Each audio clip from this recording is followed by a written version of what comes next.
Mais um corte de gastos anunciado pelo governo federal. No total, são mais de 31 bilhões de reais que são distribuídos, Danilo Moliterno, por diferentes setores. O Congresso, por exemplo, que pressiona para que haja cortes, para que o Executivo enxugue os gastos, o Congresso também entrou nessa medida. Mais de 7 bilhões cortados em emendas parlamentares. Uma primeira informação bastante relevante que a gente teve é a confirmação deste dado, de que este corte é de 31,6 bilhões de reais. Havia ali certa incerteza sobre se de fato este seria o valor. Relembro que dentro deste valor a gente tem 20,7 bilhões em contingenciamento, que é um mecanismo utilizado para que o governo atinja o tal do déficit zero, que garante que o governo não gaste mais do que arrecada, mais 10,6 bilhões em bloqueio, que é um mecanismo utilizado para garantir que as despesas do governo não cresçam mais do que o previsto. Mas agora vamos falar um pouquinho sobre este detalhamento que a gente teve ontem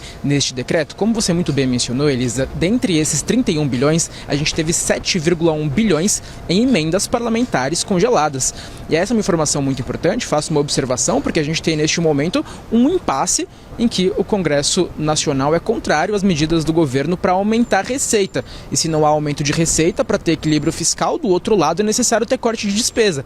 E muitas vezes, como agora, esse corte de despesa vai impactar o orçamento do Congresso Nacional. A gente fica de olho agora nas repercussões que esses cortes no orçamento dos congressistas, dos parlamentares, têm para este impasse que a gente vê, especialmente neste momento, com relação ao IOF. Essa é uma primeira informação importante que a gente teve nesse detalhamento. Tirando esses 7 bilhões em emendas parlamentares, a gente teve uma contenção total de 24,2 bilhões em despesas discricionárias do governo federal.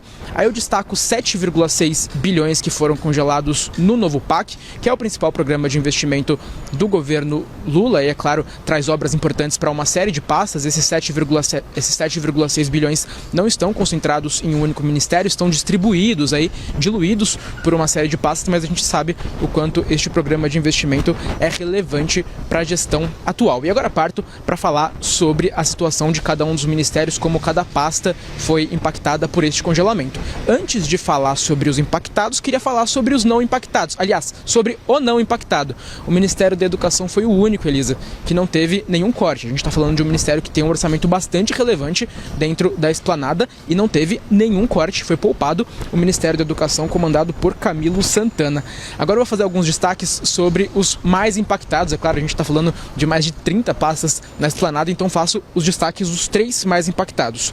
O mais impactado, mais afetado por esse corte, foi o Ministério das Cidades, comandado por Jader Filho, com 2,36 bilhão em corte. O Ministério do Desenvolvimento Regional, comandado por Valdez Góes, foi impactado com um corte de 1,15 bilhão. E o Ministério da Defesa, comandado por José Múcio, impactado com um corte de 673 milhões de reais.